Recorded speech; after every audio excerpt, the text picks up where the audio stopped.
Eh bien, salut à tous les amis, j'espère que vous allez bien. Aujourd'hui, on se retrouve pour une nouvelle vidéo qui change complètement d'habitude. Je vais pas vous mentir, je pensais jamais faire cette vidéo, mais du coup, c'est arrivé. Quelque chose qui m'est tombé dessus, du coup, début mai. Du coup, c'est parti. Je vais vous raconter tout ce qui s'est passé de A à Z, comme ça vous saurez pourquoi j'ai été absent sur YouTube, parce que c'était pas que du coup une perte de motivation, etc. C'était en rapport aussi avec ma maladie. Tout a commencé par un matin où je marchais, j'étais en route pour aller vers le collège, et genre j'avais mal aux jambes, un petit peu. Je sais pas, c'était un peu comme des courbatures, mais qui me faisaient un peu mal, du coup je comprenais pas. Et je me suis dit, bon, c'est pas très grave. Toute la journée j'ai eu mal, de plus en plus mal.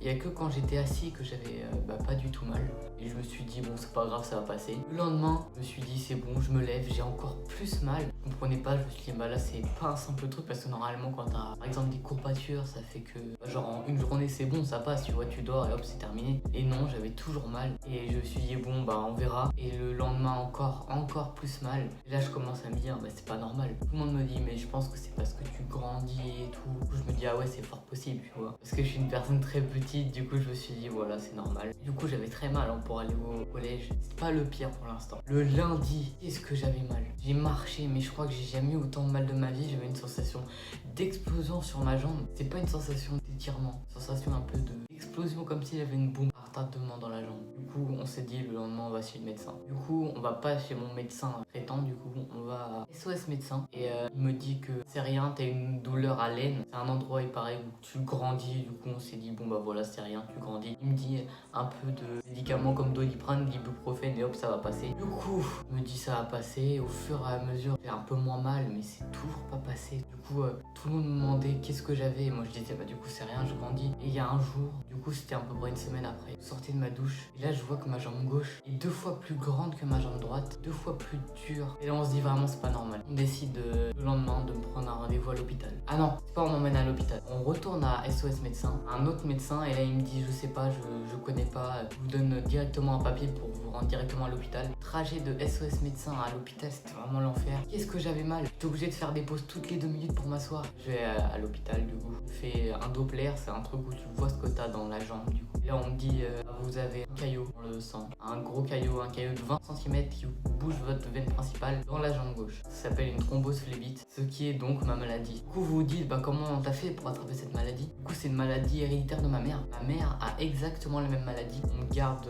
une soirée entière à l'hôpital. Enfin, une soirée, une nuit, carrément, je dors à l'hôpital. Du coup, on me fait le test Covid, on me fait des prises de sang. On m'injecte déjà des anticoagulants dans le sang, du coup, pour commencer à agir. Pour la nuit, du coup, des électrodes sur mon corps. J'avais un truc sur mon doigt. J'avais aussi le truc de la prise de sang qui me prenait toute la main. J'avais aussi, du coup, des bas de contention blancs. J'ai passé la pire nuit de ma vie, mais c'était le coussin dur. Je peux pas bouger à cause des électrodes, la prise de sang et tout. Les bébés qui crient, parce que c'était un hôpital pour enfants, que c'était 15 ans maximum, je crois. Les voitures qui passent. Après, du coup, le lendemain, déjà, la nourriture à l'hôpital, c'est dégueulasse. Du coup, on me dit, voilà, tu devras prendre des médicaments jusqu'à la fin de ta vie. Si on m'interdit à faire des gros sports de combat pour pas me prendre des gros coups, parce que ça va être très dangereux pour moi. Il fallait choisir une heure fixe de mon médicament. Du coup, moi, j'ai choisi 19h. C'est pour ça que sur la miniature, il y a marqué un gros 19h. Je demande quand je pourrais sortir de l'hôpital. Et là, on me dit, normalement, dans 2-3 jours. On fait des tests pour voir si j'ai rien dans le cœur et tout. J'ai rien, tout va bien. Pas monter dans le cœur, parce que si c'était monté dans le cœur ou dans les poumons, ça aurait pu être fatal. Si j'étais pas allé à l'hôpital, à 3 jours près, j'étais mort, quoi. Ah oui, aussi, la veille, toute la soirée, il n'y avait pas internet dans l'hôpital. Du coup, je me suis fait une soirée Top Chef. Merde!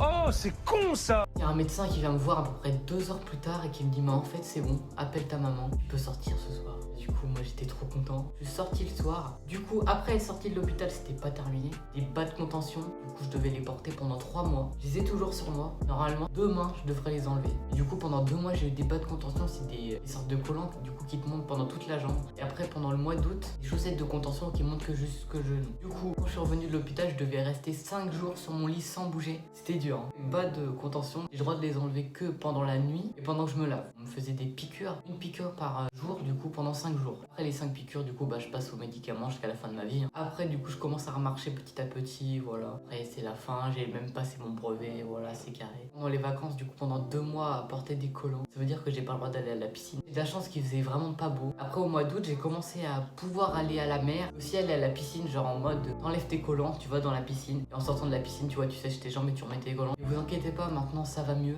Voilà, hein, vous en savez plus sur ma maladie. Bon bah en tout cas, j'espère que cette vidéo vous aura plu. Moi je vous dis à la prochaine.